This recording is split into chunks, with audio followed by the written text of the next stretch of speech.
Bom, gente, já abrindo aqui a edição desta terça-feira, eu vou saudar do outro lado da tela o professor de filosofia Luiz Carlos de Oliveira e Silva. Professor Luiz Carlos, bom dia. Bom dia, Anderson. Bom dia, amigas e amigos do nosso querido Faixa Livre. E um bom dia especial à minha amiga Ana Amélia Lins, ouvinte assídua todos os dias, segunda a sexta, do nosso Faixa.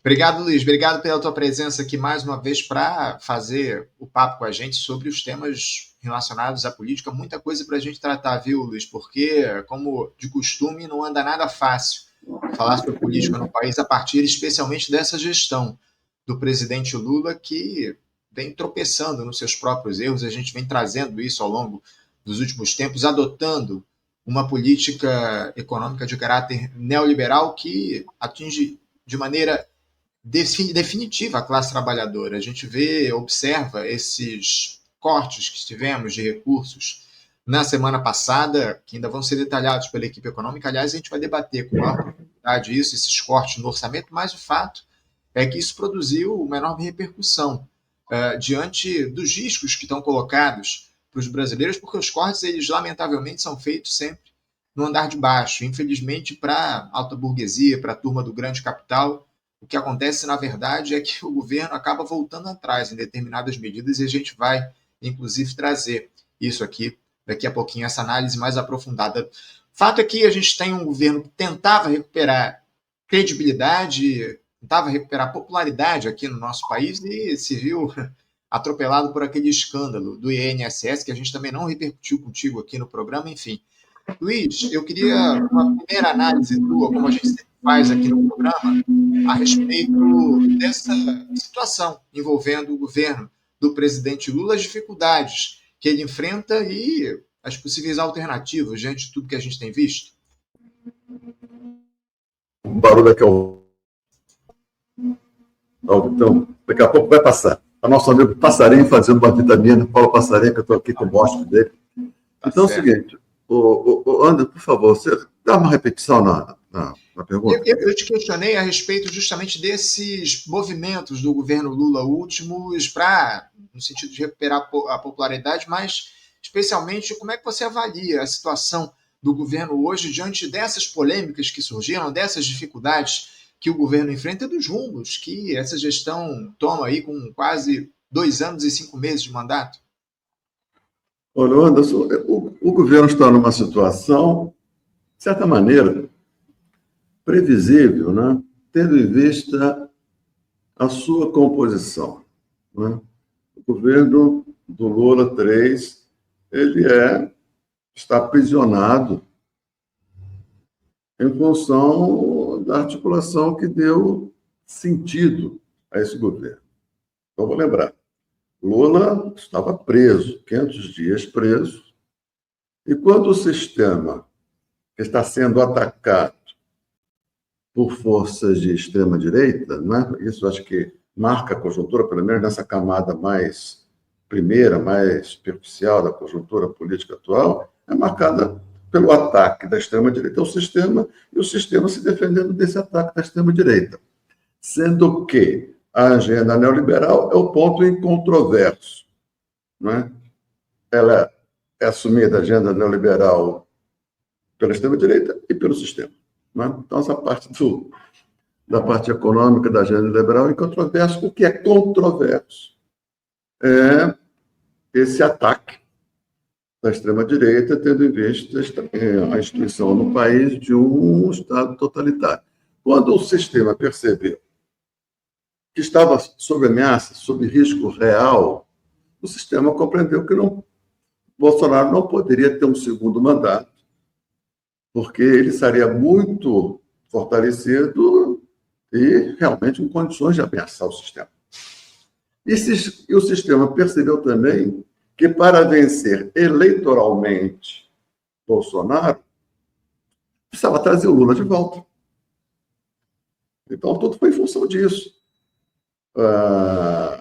Anulação dos processos, Lula sair da cadeia, e porque o sistema percebeu que o Lula era o único, em torno de Lula, era o único modo de se articular uma força eleitoral capaz de vencer Bolsonaro. Então, o Lula é fruto disso. dessa autocrítica do sistema. E quando o Lula chama Alckmin para ser seu vice, ele consagra esse sentido. Portanto, o seu governo é marcado por esse defeito de origem, aprisionado pela agenda neoliberal e aprisionado por essa função que o sistema ele determinou. Então, o Lula tem uma margem de manobra muito pequena. Ele é encarregado em dar conta da agenda neoliberal, o que o torna impopular. Aí se busca medidas assim, paliativas, medidas assim, vamos dizer assim, laterais, de modo a ele recuperar a popularidade, mas eu acho que isso é uma luta inglória, viu, Anderson? Mas o Lula é isso mesmo, esse governo é para isso, foi feito para isso, ele vem desempenhando nessa medida de maneira razoável. Agora, a reeleição do Lula realmente, ou de quem o apoia, a meu ver, está sob risco.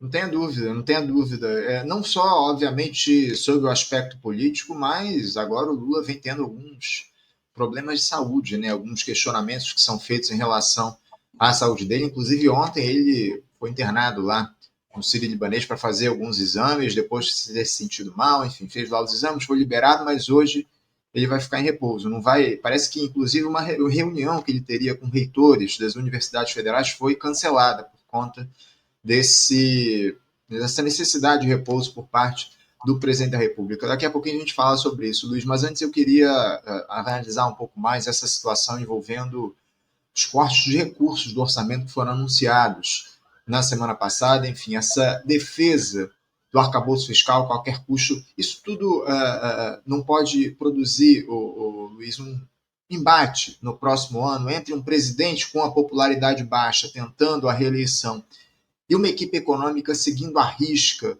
os ditames do mercado. O Lula não deveria começar a tentar, de alguma forma, mudar a trajetória, desde já reforçando a atuação do Estado, pelo menos para garantir mais um mandato? Ou você acha que o povo vai entender que precisa de uma gestão, o país precisa de uma gestão responsável com os gastos públicos? Como é que você vê essa possibilidade de o governo mudar um pouco de postura, pensando inclusive na reeleição do Lula? Porque, até onde eu sei, corte de gastos não elege ninguém, né, Luiz? Eu acho que essa política de corte de gasto ela é uma das coisas que se impõe a Lula e ele não quer combater isso e nem pode. Que se ele for combater o governo dele, que já é, de certa maneira, frágil, né? Frente ao Congresso, fica mais frágil ainda, e o PT não quer tomar para si a tarefa que esteve na sua origem. Ele quer exatamente ser isso que está sendo, ser aquela corrente política que, sem jamais contrapor-se à agenda neoliberal, funciona como aquela força que busca compensações, né, de redução de danos contra os efeitos deletérios da implantação dessa agenda neoliberal. Então, o PT assumiu para si esse papel e vem desempenhando esse papel a contento, digamos assim. Só que, como você disse, essa agenda de redução do Estado, de contenção de gastos públicos, ela evidentemente tem não é popular, mas a nossa conjuntura política está marcada, talvez uma das características mais salientes dessa atual conjuntura, estou dizendo dessa camada mais superficial, é a centralidade adquirida pela questão ideológica. Então, essa centralidade adquirida pela questão ideológica, a pauta moral, essa pauta mais exacerbada dos costumes e da crítica a um suposto comunismo, isso acho que ainda vai estar presente nas próximas eleições, fazendo com que essas questões mais de fundo elas continuem em segundo plano. O que favorece a extrema-direita e desfavorece o campo progressista. Sem dúvida. É importante você ter registrado isso, essa agenda ideológica que deve surgir aí no radar no próximo período. Luiz, eu vou até trazer aqui para o debate, para o nosso papo, uma figura que vai aparecer mais à frente, porque eu conversei na semana passada com o jornalista e fundador do site Opera Mundi, o Breno Altman, aqui no nosso programa. Ele conversa muito com a gente aqui no Faixa Livre e o Breno disse que não há alternativas para o governo do presidente Lula, caso ele queira ser reeleito, senão uma mudança de rumos, uma guinada à esquerda. Eu até usei esse termo aqui no papo que eu bati com o Breno. Seria possível uma guinada à esquerda do governo? Ele falou que, olha, não há alternativa para o Lula caso ele seja eleito, caso ele queira ser reeleito. Ele vai ter que mudar a trajetória do governo e adotar medidas que atendam, acima de tudo, e com prioridade os interesses da classe trabalhadora, o que não é o caso, até aqui, pelo menos, na minha avaliação. Você não acredita nessa possibilidade de o Lula mudar a trajetória do governo, mudar o rumo das políticas, especialmente das políticas econômicas, para tentar a reeleição, então?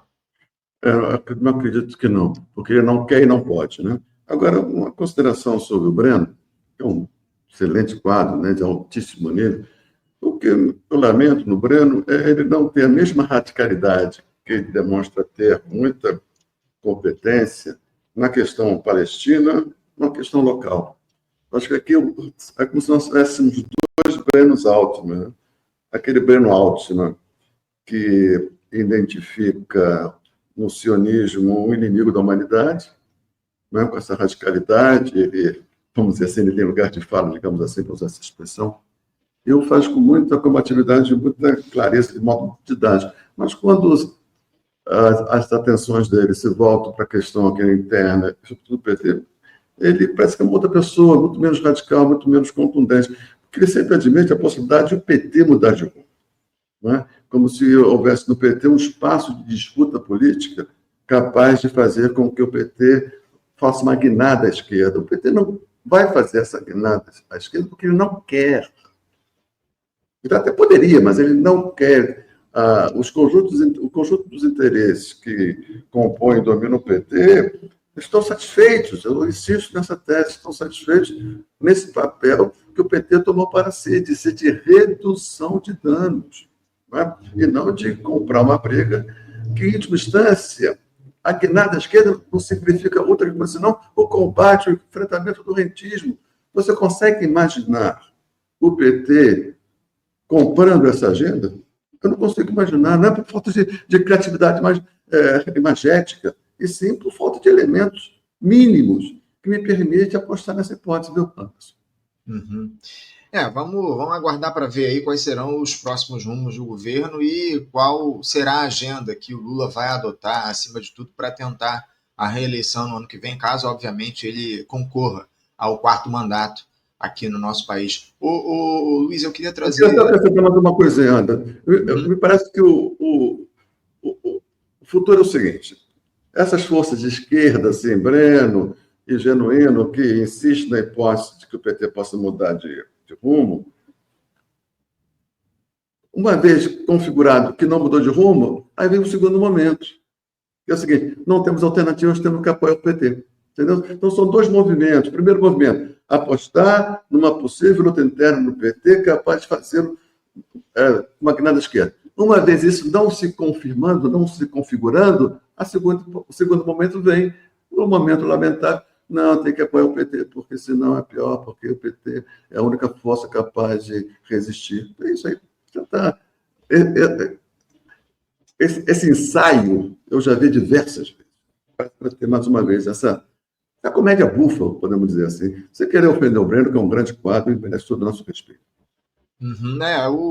A gente também observa isso, viu, Luiz? Essa defesa, acima de tudo, do partido, ao invés de se dialogar com um projeto de país, ainda mais essa situação envolvendo agora as eleições que o PT vai viver no mês de julho, né? O favoritíssimo para ganhar essas eleições é o Edinho Silva, um quadro apoiado pelo Lula e agora que conseguiu ali também o apoio do Washington Quaquá, que retirou a candidatura dele e vai apoiar o Edinho nessas eleições, num acordo que ele fez lá com a Gleisi Hoffmann, ex-presidente do partido. Aliás, o Quaquá é vice-presidente nacional do Partido dos Trabalhadores, um quadro que dispensa comentários, né, Luiz? É melhor nem a gente falar sobre essa figura, porque... Ou seja, Anderson, Com o Edinho é mais do mesmo, não é isso?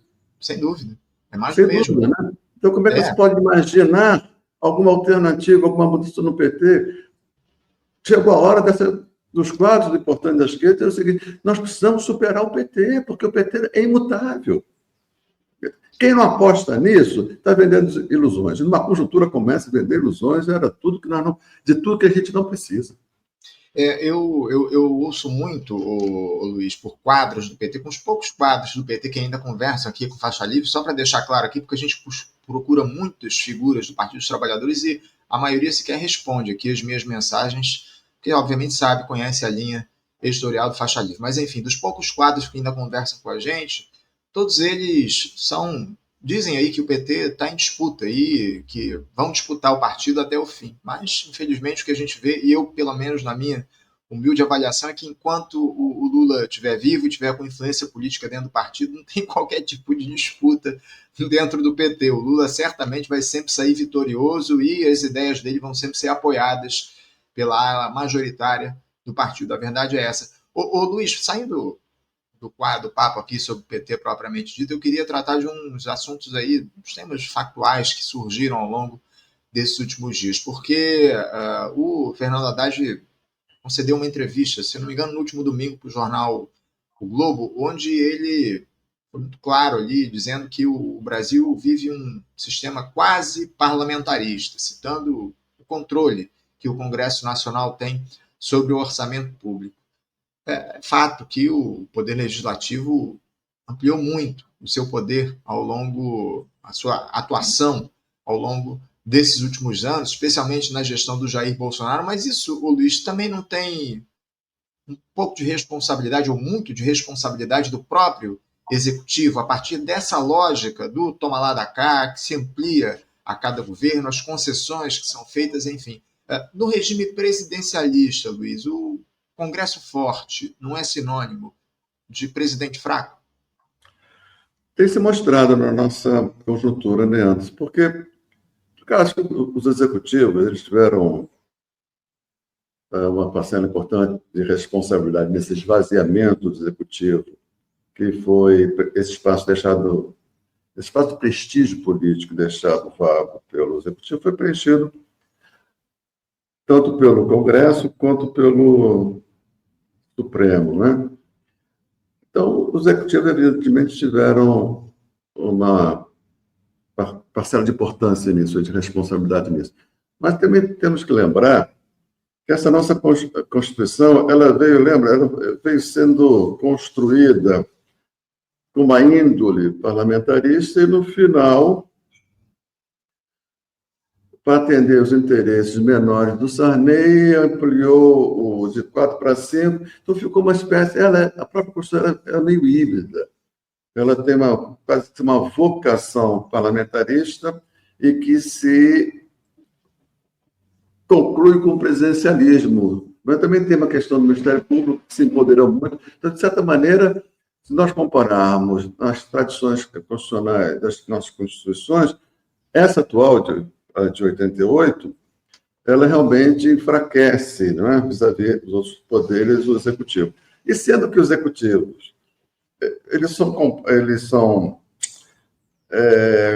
foram ocupados por composições políticas muito, vamos dizer assim, gelatinosas, é o que nós temos.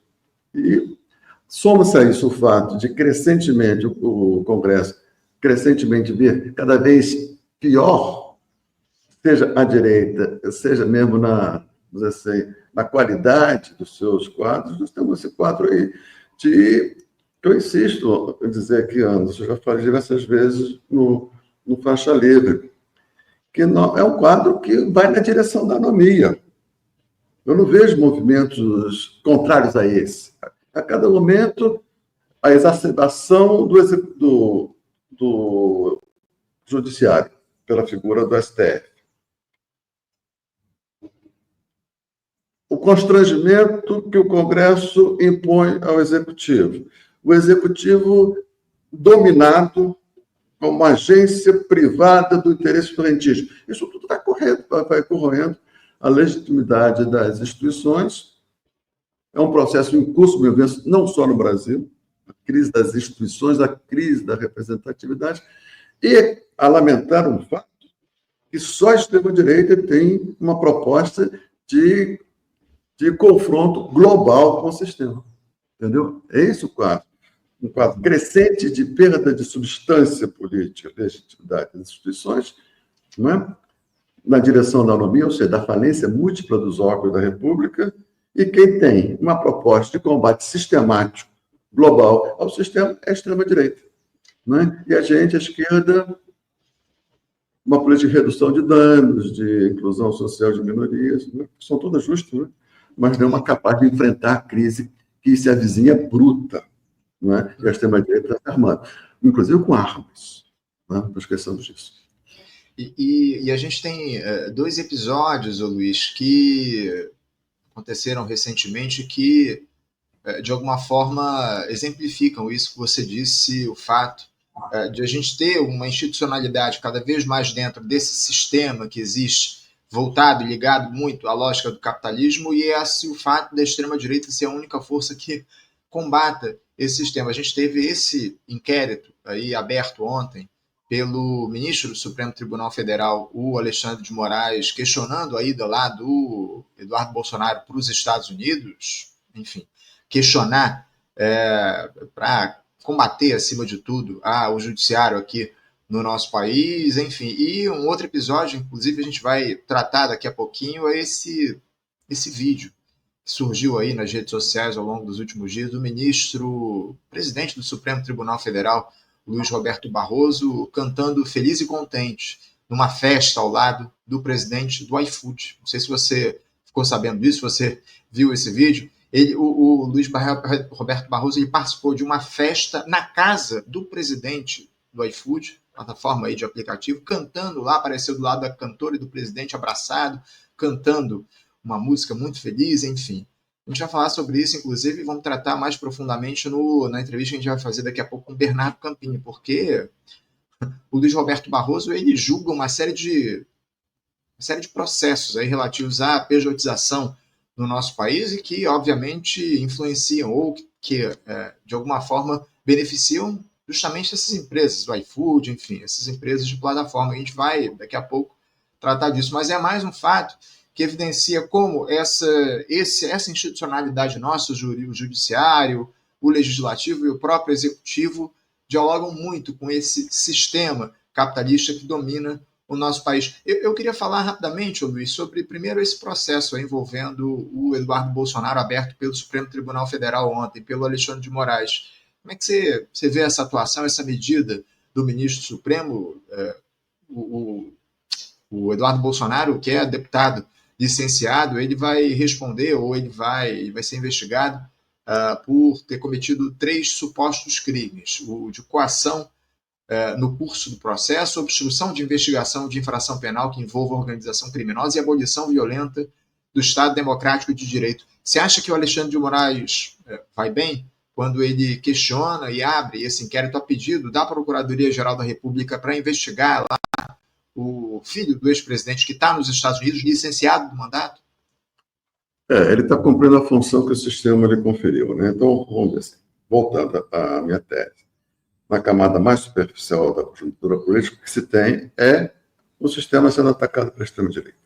Então, tudo tem que ser entendido, ao meu ver, por essa chave de leitura. Qual a questão central? E que tudo mais acontece em torno dessa questão. O sistema, o que significa sistema? A atual configuração do poder burguês no Brasil, hegemonizado pelo rentismo. Esse sistema está sendo atacado pela extrema-direita, que não ataca a agenda econômica, porque ela compartilha essa agenda econômica, mas combate essa configuração, tendo em vista um projeto revolucionário, reacionário da extrema-direita, de colocar no lugar dessa atual configuração política, do atual sistema, uma outra configuração de corte totalitário. Então, a reação que o sistema, para o sistema reagir ao ataque da extrema-direita, dirigida, capitaneada por Bolsonaro, o sistema destacou 2 grandes agentes: Lula, no setor eleitoral, e Xandão, no setor judiciário. Acontece, e o Xandão está cumprindo à perfeição o papel que o sistema lhe conferiu. Só que, a meu ver, a cada medida tipo essa, de processar o Eduardo Bolsonaro, né, a cada medida dessa, mesmo que ele saia vitorioso no plano jurídico, que talvez ele vá sair em todos os processos, o Xandão vitorioso, ele, a cada vitória nesse setor jurídico, a meu ver, fortalece a extrema-direita. Porque confirma a tese da extrema-direita, que é um sistema contra nós, é um sistema com viés político. Então, a cada vitória, a meu ver, faz com que a extrema-direita revalide, reafirme o seu discurso. Então, eu não vejo, vamos dizer assim, pior seria Eduardo vencer, pior ainda é a vitória do Xandão. Então, é como se nós da esquerda, do campo progressista, estamos assistindo uma briga que não é nossa.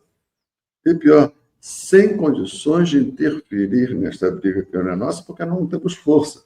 Por quê? Porque nós abdicamos, as forças hegemônicas do campo progressista abdicaram de ser um sujeito político relevante, na medida que tomou para si o papel de desempenhar o papel de redução de danos numa agenda que não é nossa.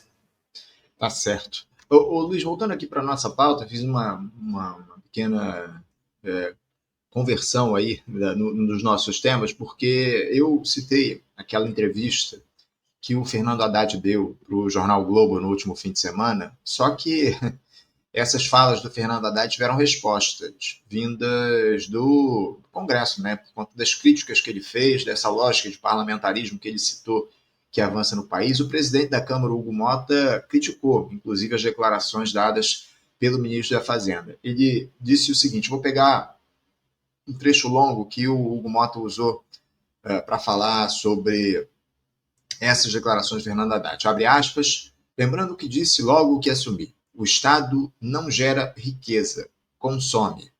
E quem paga essa conta é a sociedade. A Câmara tem sido parceira do Brasil, ajudando a aprovar bons projetos que chegam do Executivo e assim continuaremos. Mas quem gasta mais do que arrecada não é vítima, é autor. O Executivo não pode gastar sem freio e depois passar o volante para o Congresso segurar. O Brasil não precisa de mais imposto, precisa de menos desperdício. Vamos trabalhar sempre em harmonia e em defesa dos interesses do país. Fecha aspas. Aí o Hugo Mota falando sobre essa situação do Fernando Haddad tentando colocar a responsabilidade desses cortes no orçamento de alguma forma na atuação do próprio legislativo, diante, enfim, dos recursos que são distribuídos lá para os deputados em emendas, enfim.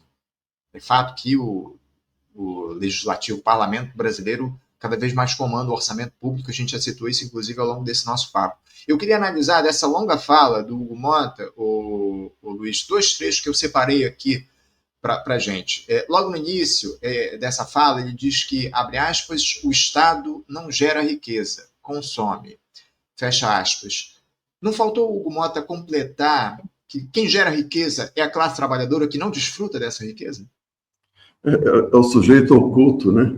É o sujeito recalcado nessa discussão. Essa frase dele é uma cantilena que nós já ouvimos já 1 milhão de vezes, é a cantilena mais clássica dos neoliberais, né? O Anderson, tão cínica quanto naturalizada, né?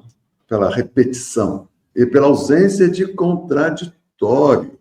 Né? Eu tenho dito aqui, Anderson, também, que nós estamos vivendo sobre um pacto de silêncio que nos foi imposto e que foi aceito pelas forças hegemônicas da esquerda, no campo progressista, que é um pacto de silêncio acerca das questões de fundo, acerca da expoliação pela qual o povo brasileiro passa em virtude da hegemonia do rentismo. Né? Então, o rentismo, a agenda neoliberal e o rentismo, eles são como se eles fossem naturalizados, como se fizesse parte de uma paisagem contra a qual não se pode lutar. Isso que eu chamo de um pacto de silêncio, porque As forças hegemônicas da esquerda abriram mão da necessária denúncia dessa expoliação. Nós somos um país sob intervenção, nós somos um país sob ocupação, como se fosse uma França de Vichy. Entendeu? Não é tão ostensiva as forças que nos dominam, porque elas são inteiras e não usam fardas com a suástica no ombro.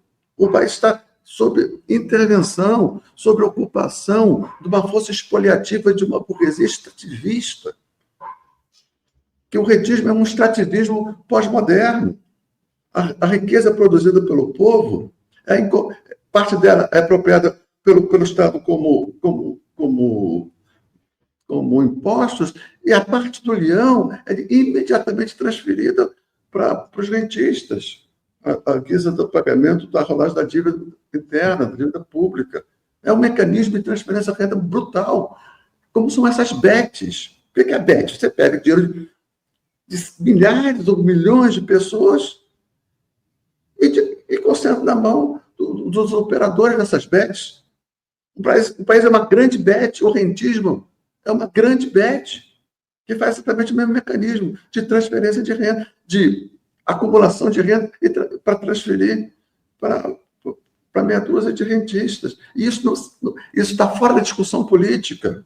Então, nós vemos sobre um pacto de silêncio, sobre uma censura que nos é imposta sem o devido contraditório, porque as forças hegemônicas da esquerda renunciaram a esse confronto. Porque confrontar o rentismo é caminhar no sentido da instabilidade política. E essas forças hegemônicas do nosso campo querem tudo menos a estabilidade política. Porque, inclusive, uma instabilidade política pode comprometer os próprios interesses cúpidos das burocracias que dominam as instituições que hegemonizam o nosso campo, seja partidos, seja sindicatos, entendeu, Anderson? Isso é uma tragédia. Então, o fato desse cara ter se sentido confortável em lançar uma nota tão cretina quanto essa, porque ele sabe que não vai ter contraditório e que vai ser aplaudido pela mídia hegemônica. Esse é o nosso quadro, cara. Infelizmente. É isso.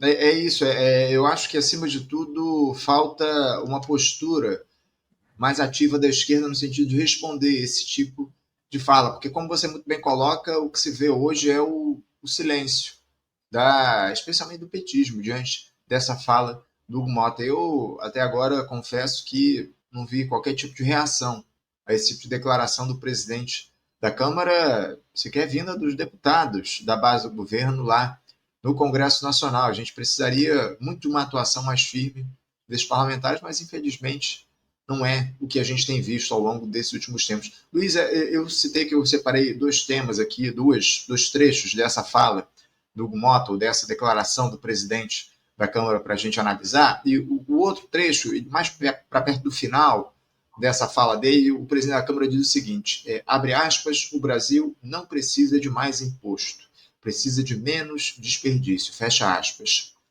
Esse desperdício menor aí que ele defende, que ele cita, não podia começar, por exemplo, pelo fim do pagamento desses juros escorchantes da dívida pública, que consome mais de R$1 trilhão por ano dos cofres públicos brasileiros? Isso seria óbvio. Então, por que o óbvio não é óbvio? Porque tem forças ideológicas poderosas que fazem com que o que deveria ser óbvio não é. E essas platitudes de que o governo é que nem uma dona de casa, toda dona de casa sabe que não pode gastar mais que arrecada, como se o Estado é totalmente diverso disso. O Estado pode gastar mais do que arrecada se esse gasto for em prol da geração de renda, da diminuição das desigualdades sociais. Né? Então, nós somos, infelizmente, o que eu vou dizer, me parece, é duro, mas me parece verdade. Nós somos um país rendido. Nós somos, é como se nós fôssemos um país sem povo, fôssemos um corpo sem alma. E aquilo que poderia animar esse corpo, dar alma a esse corpo, dar um povo a esse país, não é outra coisa senão as forças de esquerda, que renunciaram a essa tarefa. Estão dispersas nas lutas identitárias e nas lutas de redução de danos. Nós precisamos de uma força capaz de contrapor o rentismo como alternativa de poder. Onde é que está isso? Eu vejo assim, o Faixa Livre e outras iniciativas nesse sentido, mas ainda de modo muito embrionário. Lamentavelmente, viu, Anderson? Eu falo isso com muita tristeza, porque eu sou de uma geração, né? Em 68 eu tinha 16 anos. Então, desde então, Anderson, eu e minha geração, nós passamos a estar muito comprometidos com a emancipação do povo brasileiro. Apostamos todas as nossas energias, né? Teve a luta armada com todos os equipes, depois teve a reconstrução, as construções dessas grandes articulações políticas que nos pareciam que iam tirar o país, né?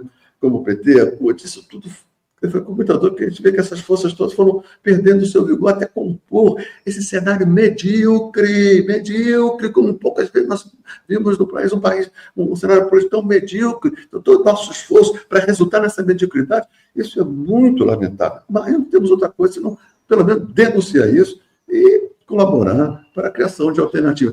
Criação de alternativa. O PT não é mais. O PT é parte do problema, deixou de ser parte da solução. Então, que me perdoe, Genuíno, Breno, todas as pessoas que são muito valiosas, mas a insistência na possibilidade do PT mudar de rumo, isso aí é uma empulhação. Sem medo das palavras, Anderson. Uma empulhação, porque nada nos indica que o PT possa mudar de rumo. Nada, pelo contrário. Tudo indica que isso está calcificado, está cristalizado, e o PT é parte do problema e não da solução. Portanto, precisamos construir a solução.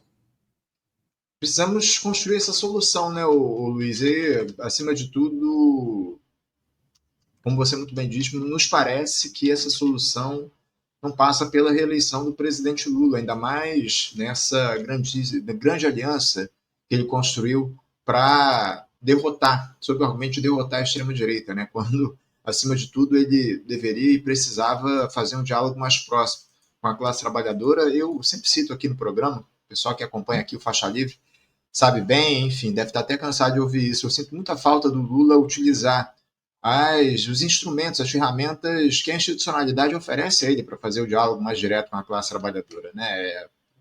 Rede nacional de rádio e TV, o Lula pouco vai na TV para falar com o povo.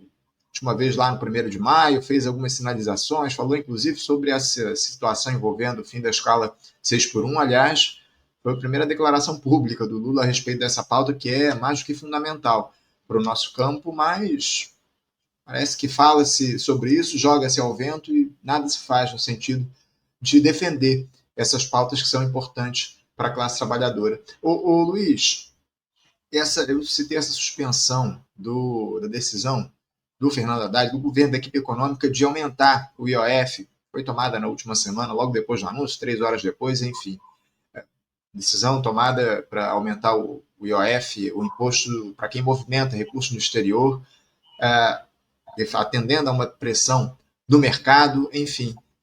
Esse tipo de iniciativa dialoga com um projeto democrático de país, como deu a entender, na verdade, como disse o presidente do Banco Central, Gabriel Galípolo. Ele falou lá que o Fernando Haddad, o ministro, foi muito democrático ao derrubar a medida, ouvindo aí, enfim, quem questionou. Em suma, foi isso que o Galípolo disse. Esse tipo de fala, esse tipo de postura, especialmente a postura do Fernando Haddad, dialoga com um ideal de democracia que a gente defende para o país? Mas uma fala cínica, né, Antes? Nós estamos sujeitos a esse tipo de coisa. Então, se o Haddad recuou, porque ele ouviu democraticamente os que teriam seus interesses contrariados com a medida original do governo. Então, se ele recua, porque ele foi democrático. Então, democrático é ouvir a vozes dos poderosos, dos rentistas, e a voz dos milhões de brasileiros que não se expressa, que não tem canal de expressão, de pressão. Por quê? Porque o sistema é feito para ele não se expressar, para se expressar de 2 em 2 anos em eleições cada vez mais anódinas, mais curtas, mais anódinas, mais manipuladas por dinheiro e por artifícios pirotécnicos dos marqueteiros, entendeu? Então, É lamentável que um sujeito não se envergonhe de dizer uma coisa dessa, né? E esse Galípolo, que foi vendido como uma espécie antípoda do Campos Neto, e agora nós estamos vendo que é a mesma pessoa, que talvez tenha o mesmo CPF. É muito lamentável, tão lamentável quanto a ausência de uma crítica, não é, sistemática e com substância para denunciar isso tudo, né, Anderson? É lamentável. Sem dúvida. Olha, perdoe os amigos e amigos esse tom talvez um pouco melancólico, mas parece a descrição real do que nós temos aqui, entendeu? Infelizmente é isso. E eu queria aproveitar, Luiz, que você faz essa fala. Chegou aqui agora um superchat do ex-vereador Renato Sim, que está aqui acompanhando o nosso programa. Obrigado, viu, Renato, pelo apoio aqui que você nos concede no Faixa Livre. Ele diz o seguinte, ó, da esquerda da ordem não podemos esperar nada mesmo, mas a esquerda contra a ordem precisa dialogar mais e construir uma frente para confrontar a política de desmobilização pela governabilidade. É bem por aí, né, o Luiz? Acima de tudo, falta um diálogo mais amplo por parte da esquerda no sentido de construir alternativas para o que a gente tem no país hoje. É esse protagonismo da extrema-direita e um projeto travestido de centro-esquerda que tenta se opor a essa dinâmica, mas o fato é que quem sai vitorioso sempre e, acima de tudo, é a direita, são os neoliberais. Falta, eu acho que, diálogo, um diálogo mais amplo a partir das diferentes forças de esquerda para a gente construir em conjunto uma alternativa, não, Luiz?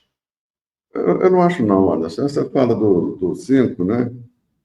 Uma pessoa também que merece todo o respeito, mas acho ela anódina e, no limite, cara, mais do mesmo. Dizer que falta diálogo, o que nos falta não é isso, capacidade de dialogar. O que nos falta é um programa diretor da ação política. É isso que nos falta. E nós já tivemos isso. Nós já tivemos um programa, num passado não muito distante, se nós tivermos a cronologia da história do Brasil, nós já tivemos um programa que orientou a luta do povo brasileiro, tanto do campo quanto da cidade, que eram as reformas de base, que entre 1962 e 1964, nesse período de 2 anos, foi a conjuntura onde o povo brasileiro mais avançou, estava a um passo de dar um salto de qualidade que colocaria o Brasil em outro cenário político, caso nós tivéssemos saído vencedores no confronto do golpe de 64. Nós já tivemos. O que nos falta é isso, não é diálogo. O que nos falta é isso, é um programa diretriz que faça com que essa população vire povo, vire sujeito político. O que nós temos hoje o em si é uma população amorfa.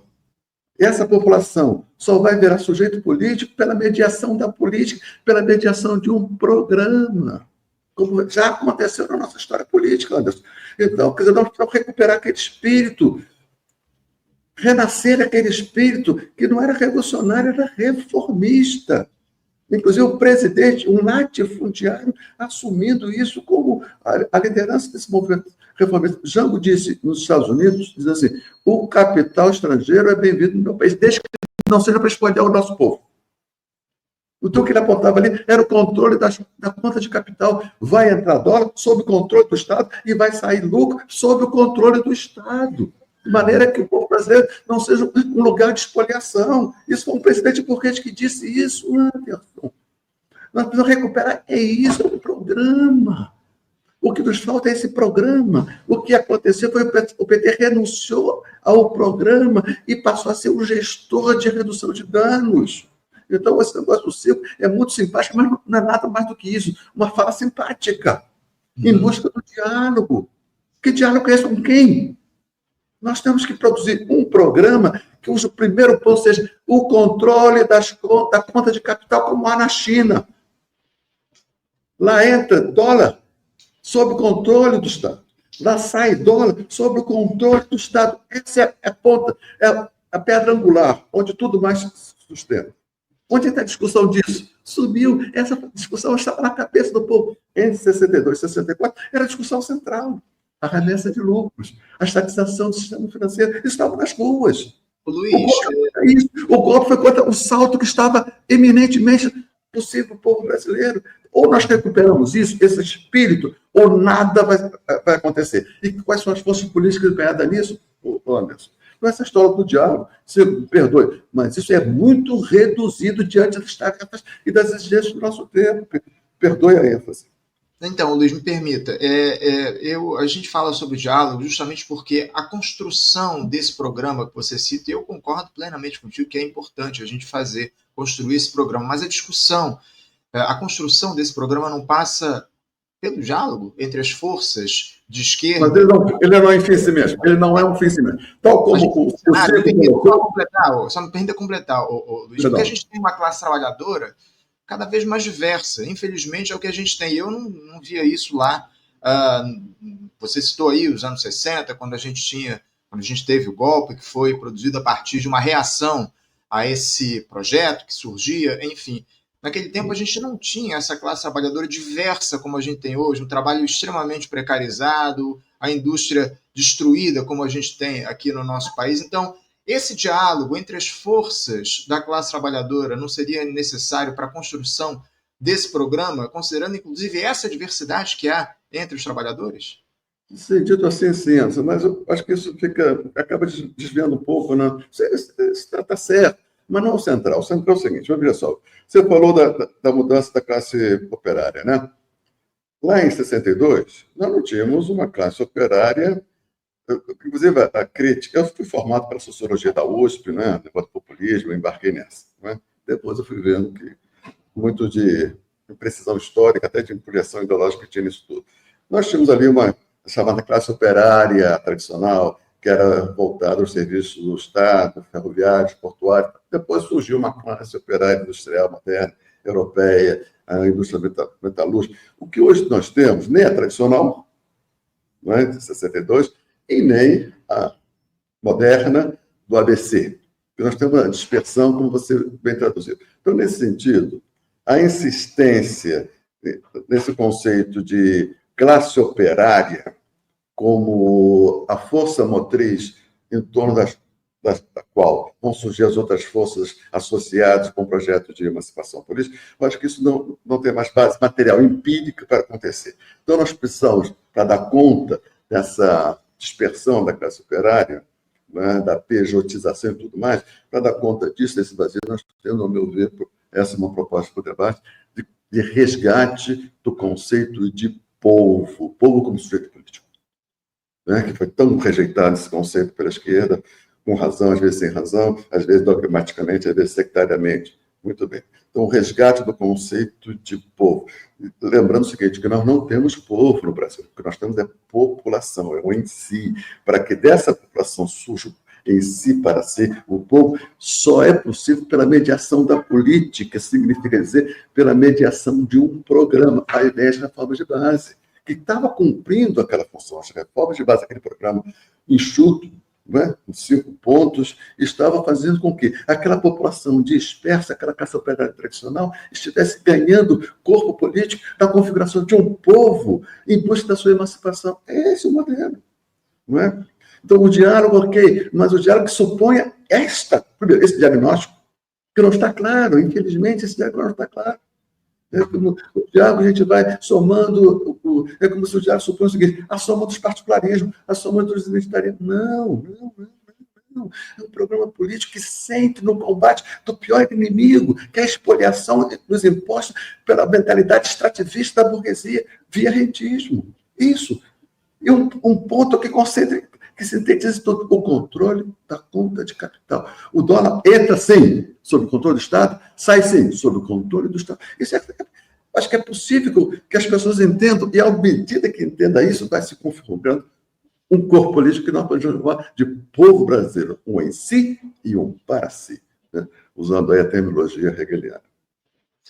Luiz, estou de olho no relógio aqui, a gente está se aproximando do fim aqui do nosso tempo. Eu queria trazer uma última questão, pelo menos, para te dar algum tempo para você poder discorrer a respeito. Porque eu citei ainda há pouco que o presidente Lula sentiu uma indisposição no dia de ontem, foi ao hospital, enfim. A saúde do presidente vem despertando uma série de cuidados nesse terceiro mandato. Não é a primeira nem a segunda vez que a gente tem aí um episódio onde o Lula precisa ir ao hospital depois de uma exposição, teve lá aquele acidente ali, quando ele bateu com a cabeça, um acidente doméstico, teve de fazer uma pequena cirurgia, enfim. Uma eventual impossibilidade, digamos assim, de o Lula concorrer à reeleição abriria espaço para tão propalada terceira via, que a gente ouve já há bastante tempo, esse papo aqui no nosso país, diante dessa falsa polarização entre o lulismo e o bolsonarismo. Eu queria que você falasse um pouco disso e incluir nessa análise a figura do Ciro Gomes, né, que tem participado muito pouco do debate político, do debate público, aliás. Muita gente pede aqui uma entrevista com o Ciro Gomes no programa. Eu venho tentando já há anos, viu, pessoal? Fazer um papo com o Ciro aqui no Faixa Livre. A assessoria dele, na maioria das vezes, não responde. Eventualmente diz que ele não tem falado, enfim. Mas eu vejo aí, de vez em quando, o Ciro dá uma ou outra entrevista, enfim. Mas eu queria que você falasse um pouco sobre essa possibilidade do surgimento de uma figura que rivalize a essa polarização entre o lulismo, ou essa falsa polarização, como eu sei, entre o Lula e o Bolsonaro, e também falar sobre a figura do Ciro Gomes, por favor. Tá. Lembrando que o Ciro fez uma belíssima entrevista, concedeu uma belíssima entrevista no Faixa Livre, lá quando o estúdio ainda era na Bandeirante. Paulo Passarinho teve um desempenho brilhante, né? Colocou as questões, não se submeteu à força verbal do Ciro. Foi um grande momento de Faixa, aquela entrevista com o Ciro. O Anderson tem essa polarização PT e Bolsonaro. Acho que ela é a expressão assim, mais espontânea de uma, vamos dizer assim, de uma acentuada politização na sociedade brasileira. Acho que a sociedade brasileira nunca esteve tão politizada desde aquele período ali anterior ao golpe, né? Que era uma sociedade muito politizada, mas uma polarização de tipo distinta dessa polarização que hoje nos acomete. Aquela polarização, sobretudo entre 62 e 64, que foi a agudização da luta de classe no Brasil.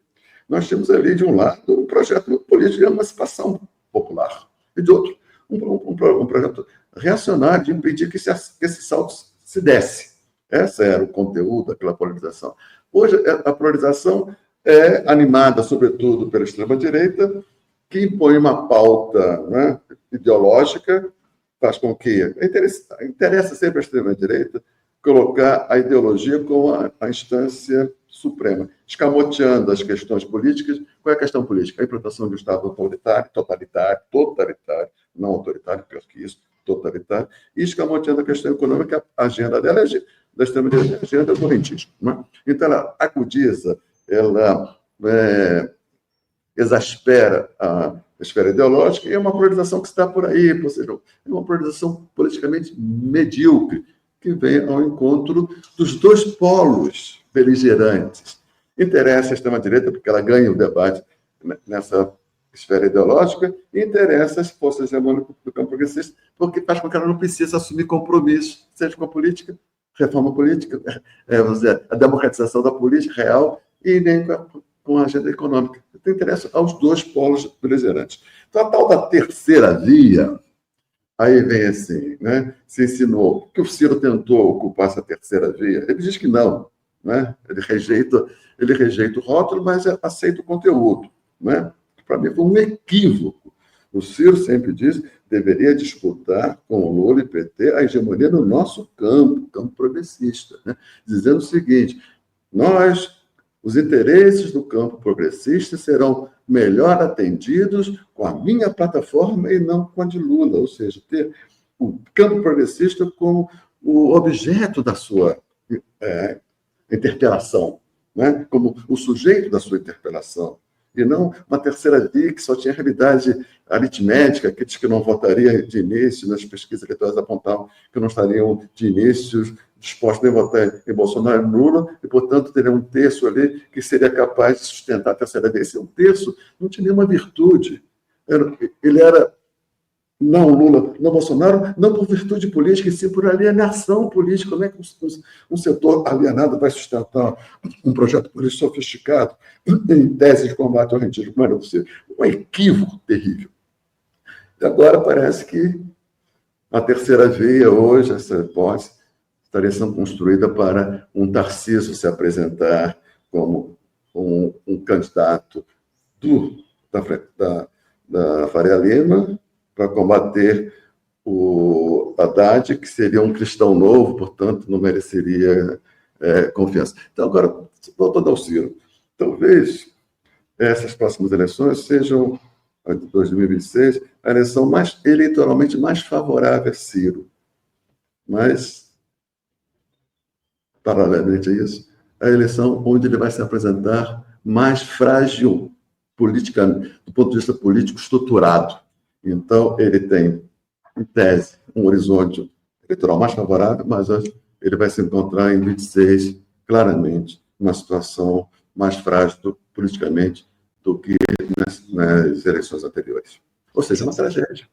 Você citou aí o Tarcísio de Freitas, o governador de São Paulo, que seria candidato, talvez, da Faria Lima.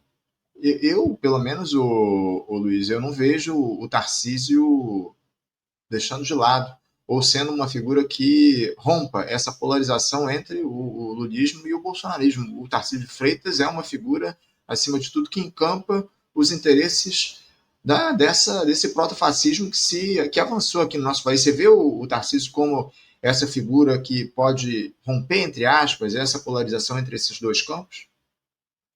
Vai depender. Eu acho que o Tarcísio é aquele cara que ele está vendo. Né?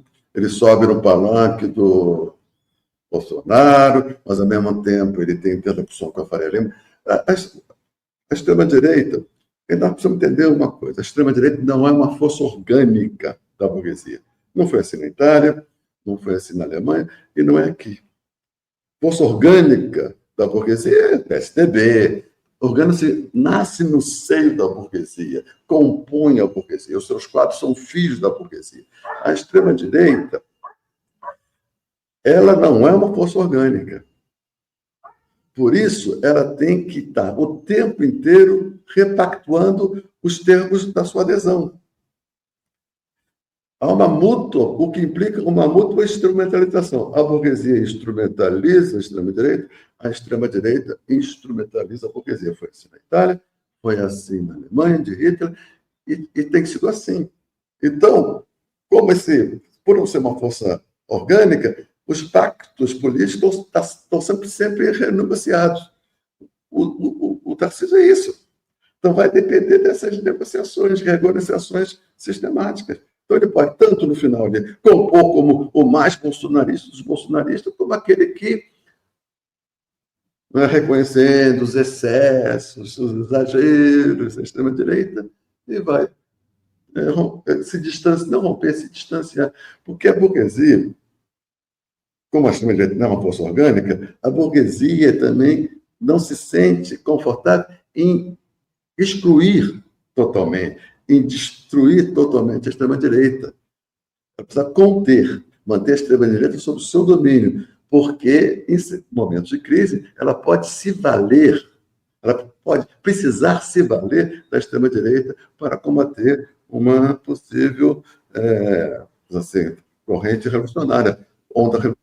Então, é uma relação ambígua entre extrema-direita e burguesia, por ser orgânica. Então, a extrema-direita precisa ser contida. Então, todo esse movimento que está acontecendo, sobretudo via o judiciário, é para conter a extrema-direita nos limites que não atrapalhem os negócios, digamos assim.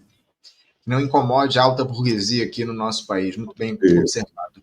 Luiz Carlos, eu quero agradecer a tua presença aqui mais uma vez com a gente, atendendo o nosso chamado aqui no Faixa Livre. Muito obrigado pela tua participação. Aproveitando já para te desejar uma boa terça-feira de trabalho. Um abraço forte.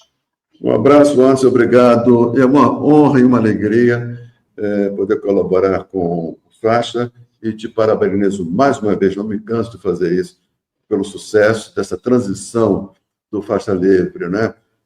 de uma mídia para outra, e esse sucesso da transição tem nome e sobrenome. Anderson Gomes. Parabéns, Anderson, e obrigado por esse trabalho.